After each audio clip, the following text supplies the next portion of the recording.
TV Andhra Pradesh రాష్ట్ర విద్యుత్ శాఖలో షిఫ్ట్ ఆపరేటర్ గా పనిచేస్తున్న వారికి గత ప్రభుత్వం పూర్తిగా గొంతు కోసిందని ప్రతిపక్షంలో ఉన్నప్పుడు అసెంబ్లీ సాక్షిగా మీరు అధికారంలో ఉన్నారు, మీరు చేయాలి, చేత కాదు అంటే మీ అధికారంలోకి రాగానే వారి విద్యార్హత బట్టి వారికి ప్రభుత్వంలో విలీనం చేసుకుంటామని అన్న మాట మర్చిపోయారు. అలాగే పాదయాత్రలో ప్రతి ఉద్యోగి మన అందరి ప్రభుత్వం వచ్చేదాకా నేరుగా ప్రభుత్వంలో విలీనం చేసుకుంటున్నామని కార్మికులను నమ్మించి మోసం చేశారు. ఇది చూసి మన పక్క తెలంగాణ రాష్ట్రంలో విద్యుత్ ఉద్యోగులు వారి ప్రభుత్వం ఏ ప్రాతిపదికన విలీనం చేసుకుందో ఇప్పుడు అధికారంలో ఉన్న నారా చంద్రబాబు నాయుడు గతంలో మనకు న్యాయం చేశారు, ఇప్పుడు కూడా మీకు న్యాయం జరుగుతుందని తెలిపారు.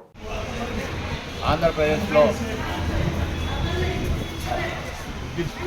కాంట్రాక్ట్ కార్మికుల్ని రెగ్యులర్ చేయాలని చెప్పి మరి ఆంధ్రప్రదేశ్ రాష్ట్ర ముఖ్యమంత్రి వర్యులు నారా చంద్రబాబు నాయుడు గారికి వినతిపత్రం ఇవ్వడం జరిగింది.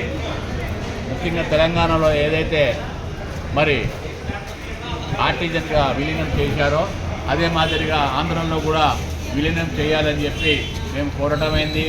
వినతిపత్రం ద్వారా వారికి చెప్పడం కూడా జరిగింది. కాబట్టి ఆంధ్రప్రదేశ్లో ఉన్నటువంటి మరి విద్యుత్ సంస్థలో పనిచేస్తున్నటువంటి ఎవరైతే కాంట్రాక్ట్ కార్మికులు ఉన్నారో వాళ్ళందరినీ తెలంగాణ మాదిరిగానే మరి వాళ్ళకు కూడా ఉద్యోగ అవకాశాలు ఇవ్వాలని మేము మా రిప్రజెంటేషన్ ద్వారా ఆంధ్రప్రదేశ్లో ఎవరైతే పనిచేస్తున్నారో ఈ విద్యుత్ సంస్థలో ఉన్నటువంటి మరి కాంట్రాక్ట్ కార్మికులు unskilled, semi skilled, high skilled ఎవరైతే ఉన్నారో వారందరికీ కూడా ఉద్యోగ అవకాశం ఇవ్వాలని గతంలో కూడా చంద్రబాబు నాయుడు గారే మరి ఉద్యోగాలు ఇచ్చారు. జన్కోలో మొత్తం 5,000 మందికి ఉద్యోగాలు ఇచ్చారు.